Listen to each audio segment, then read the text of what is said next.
Ta gueule. Ta gueule. Dès que j'ai ouvert la bouche, le ciel s'est assombri. On a lancé les Dotensei, je suis entouré de sales zombies. Adepte du multiclonage, dans le rap y'a que des pâles copies. J'arrive comme une invocation, j'atterris là, j'ai pas compris.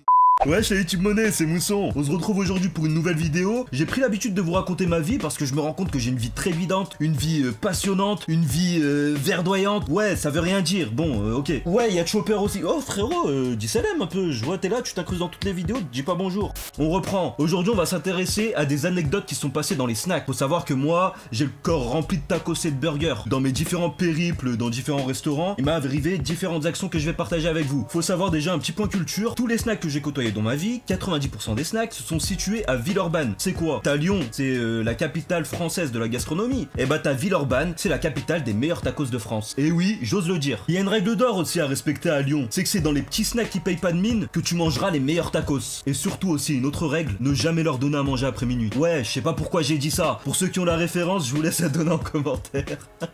Rentrons dans le vif du sujet. J'étais calé avec des shabs dans un snack. Bon, comme d'hab, hein, on est calé, on discute, on se casse le bide. Le meilleur combo c'est quoi? Tu prends un tacos, tu mets de l'escalope dedans. Bon, maximum 2 viandes. Parce qu'il faut arrêter les tacos avec 36 viandes, 46 sauces, 8 personnes à l'intérieur qui sont calées en train de faire un FIFA. Je t'ai dit, tu mets de l'escalope, une sauce algérienne, une sauce gruyère, de la shakshuka. Y a pas salade tomate oignon, ça existe pas, mon pote. Et tout ça, tu le fais gratiner au four. Et là, t'as le tacos magnifique, mon pote. Donc après avoir bien mangé, bien bu, on va en caisse pour payer notre commande. Et là, il y avait aussi une personne qui mangeait près de nous. C'était, je sais pas, c'était une femme un peu maniérée et tout. Tu vois, celle qui regarde tout ce qu'elle mange.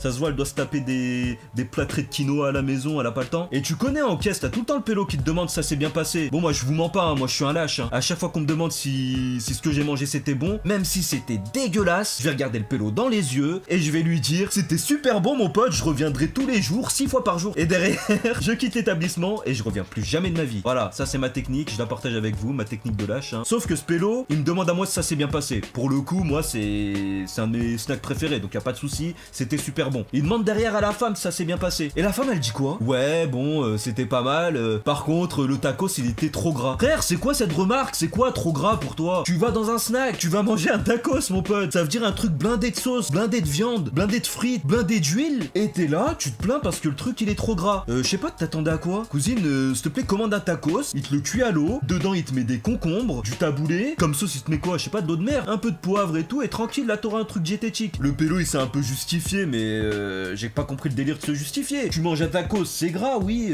Tu t'attends à quoi, cousine? Bien sûr que le taux de cholestérol il va augmenter. Bien sûr que ton poids sur la balance, ça va te choquer. Mais c'est la vie, tu te mets bien. Voilà. Sans transition, on passe à la deuxième anecdote. Pareil, hein, j'étais dans un snack. Là, je mangeais avec des collègues de classe. Donc voilà, on avait fini les cours, on va gamelle ensemble, pas de soucis. Et là, il y a un pélo qui rentre. Tu vois le genre de pélo un peu gêné dès qu'il rentre dans un snack? Mais ça se voit, c'est sa sortie de l'année. Il y va, il est stressé, il a révisé la veille pour savoir ce qu'il va prendre, ce qu'il va dire, etc.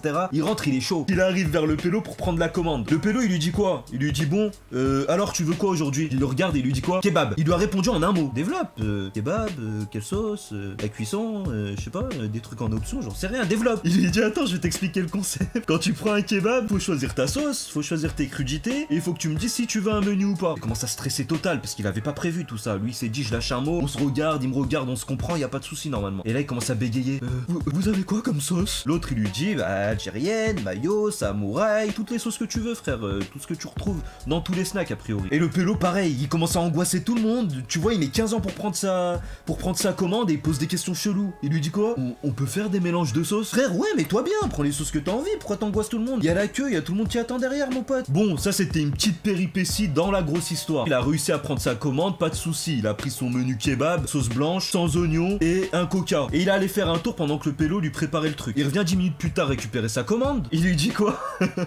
Il lui dit bon désolé, il y avait plus de sauce blanche, je t'ai mis du ketchup. Wesh, moi je le regarde pareil, choqué, tu vois, je me dis c'est quoi le rapport? Comment tu passes de la sauce blanche au ketchup? Pourquoi tu décides de prendre encore des initiatives sur un pélo qui t'a rien demandé? Peut-être il aime pas le ketchup, peut-être il aime pas la tomate, peut-être tout simplement le ketchup c'est dégueulasse, faut le dire aussi. Comme c'était le mec, comme je t'ai dit, qui était tout gêné, que ça fait pas trop ce qu'il faisait, et ben il a pas osé lui dire pourquoi tu m'as mis du ketchup, je t'ai dit sauce blanche. Au pire des cas, frère, je préfère que tu m'attendes, que tu me dises y a pas de sauce blanche, je te mets quoi à la place? Il a pas osé, il a pris sa commande, il est parti tête baissée, ça m'a fait un un peu de la peine. Mais moi ça m'a choqué, c'est quoi ces actions? Oh t'imagines, tu commandes un menu tacos avec des frites et une boisson, tu vas faire un tour, tu reviens, il te dit frère, par contre il y avait plus de frites, je t'ai mis des chips. Non, non, ça marche pas comme ça. Il y avait plus d'escalope, je t'ai mis du foie de veau dans ton tacos. Non, attends que je revienne, on s'arrange, on négocie, on voit ce que tu mets dedans. Voilà, c'était la fin de cette anecdote qui m'a choqué aussi, je me devais de la partager avec vous. Comme d'habitude, hein, si t'as des choses à partager aussi, des choses qui sont passées bizarrement dans les snacks, n'hésite pas, tu partages tout ça dans les commentaires avec moi. Si t'as aimé la vidéo, tu likes, tu partages, t'invites tes potes, y a pas de souci, tu fais tout ça mon pote. Et je t'invite bien sûr à me rejoindre sur tous les réseaux, tu connais la chanson. Mousson TV, Mousson TV, Mousson TV, Mousson TV. On se retrouve à la prochaine.